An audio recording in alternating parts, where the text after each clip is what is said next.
Sta quieto, mi chiama giù che posso con WhatsApp. E tu stai quieto, capito? Mamma mia ragazzi, come piove! Com'è bello quando piove tutto per smoke, mamma mia, ma che Quando si con una pezza 1000 euro a rautare in una molla, ha ci trovato la molla. Fratello, è un onore averti fatto aggiunto. Io non me ne ero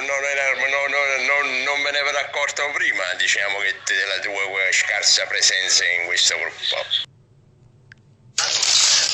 Sa una coppia che sta a Napoli a vendere il pesce. Mori suo marito dice Carmela ce n'ha mai a Roma perché là si vende assai pesce. Dice vabbè, però quando andiamo a Roma mi parla italiano. Allora saravano su magazzini di pescheria, il marito sta fuori, sta vendendo pesce e la moglie sta dentro al negozio. Dice Carmela mi porti una pirofila? Ma la moglie dice vera mi parla italiano, ma che è sta pirofila? A un marito è nata Carmela mi porti una pirofila?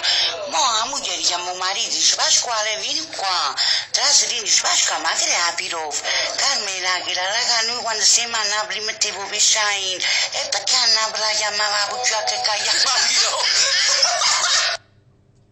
Ripeto, no, che visto quando c'è gente senza mangiare c'è un cazzo. Sono sotto casa tua, fai presto, scendi, sono solo fuori tuo viale, fai presto. Ragazzi, chiedo scusa, a Maronna.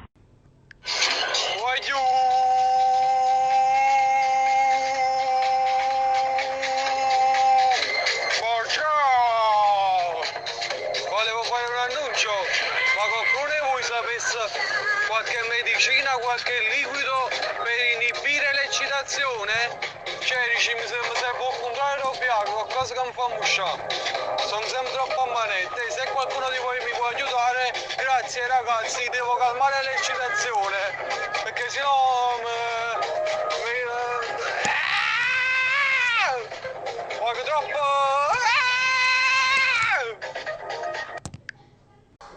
Raffaele, tutto cazzo, posso venire, sto appiccicando con mamma! Mangiate la sta bucchina di pizza! Allora, signor Bruno, con chi preferisce passare un weekend romantico? A. Con sua moglie? B!